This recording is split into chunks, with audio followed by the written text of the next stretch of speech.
برادر سوال کردند که مالزیا یک کشور چند ملیتی است. اگر حدود پیاده کنیم چطور باید پیاده شوم؟ برادر، من قانون اساسی مالزیا را نمیفهمم. من فقط یک مسافر هستم. اسلام چی گفته؟ میتونم برای شما بگم مالزیایی ها ما برای این شخص مناسب نیستم. قرآن میگه إن كنت لا تعلمون. پس اگر آگاهی ندارن از مردم با خبر پرسان کنن. من از قانون مالزیا خبر ندارم. من قانون اساسی مالزیا را مطالعه نکردم، پس نمیگم که مالزیایی‌ها چی کار باید بکنن. فقط گفته میتونم قرآن چی گفته. قرآن به خاطر گناه بزرگ محکوم به مرگ میکنه. همین را بیان کرده میتونم. به طور مثال اگر کسی زنا کنه در اسلام محکوم به مرگ میشه. مردم شاید بگن او در عصر علم و تکنولوژی محکوم به مرگ. اسلام یک دین وحشیانه است، از این دین دوری کنن. معمولا میگم از هزاران غیر مسلمانی را پرسیدم. خدای نخواسته اگر کسی بالای شما تجاوز کنه و اگر متجاوز در برابر شما قرار بگیره و شما قاضی باشن، باز چه جزایی را برای او مد نظر میگیرن؟ برادر، خدای نخواسته اگر کسی بالای شما تجاوز کنه، متجاوز در مقابل چشم شما ظاهر شه و چی جزایی به او میتین؟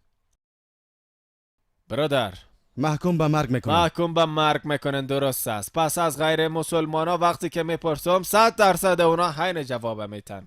پس اگه کسی بالای شما یا والدینتان تجاوز کنه او را محکوم به مرگ میکنن. پس در اسلام برای بعض جرایم که در جهان باعث فساد و اغتشاش میشن، در زندگانی اونا محکوم به مرگ میکنن.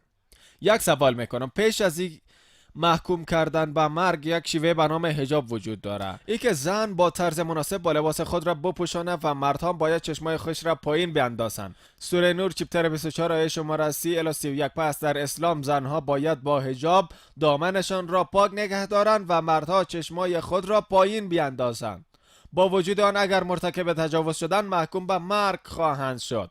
از شما سوال میکنم، میدانند در عصر حاضر در آمریکا کسایی که به طرف آمریکا به دیده پیشرفته ترین کشور مینگرند، آیا میدانند که بیشترین تجاوز نسبت به کل جهان در امریکا صورت میگیره؟ مطابق گزارش سال FBI 1990 هر روز بیش از 1756 تجاوز صورت میگیره. مطابق گزارش دیپارتمنت عدالت آمریکا در سال 1996 هر روز 2713 تجاوز صورت گرفته. یعنی در هر 32 ثانیه یک تجاوز به وقوع میپیونده. میفهمین از لحظه که ما اینجا هستیم تقریبا 350 تجاوز در امریکا صورت گرفته؟ از لحظه که ما در این مکان حضور داریم 350 تجاوز در امریکا صورت گرفته. از شما سوال میکنم، اگر ما شریعت اسلامی را در امریکا پیاده بسازیم، ای که تمام زنها حجاب بپوشن، مردا چشمای خود پایین نگه دارن، بعد از آن کس بالای زن تجاوز میکنه به خاطر عمل به مرگ محکوم میشه. از شما سوال میکنم، آیا فیصدی تجاوز در امریکا زیاد میشه، همین چیز میمانه یا کم میشه؟ برادر، کم میشه. کم میشه. درست است. پس شریعت اگر پیاده کنن نتیجه او را میبینن. و می خاطر در مواقع حتمی باید به مرگ محکوم کنن. باید خط مشی را مشخص کنن.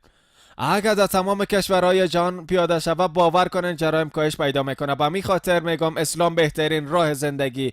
به می خاطر کمترین فیصدی تجاوز در عربستان سعودی وجود داره. چون اونا از قانون خبر دارن. درباره قانون مالزیا نمیفهمم. اگر در مالزیا نیست پیاده کنن انشاءالله فیصدی تجاوز کاهش پیدا میکنه. تشکر.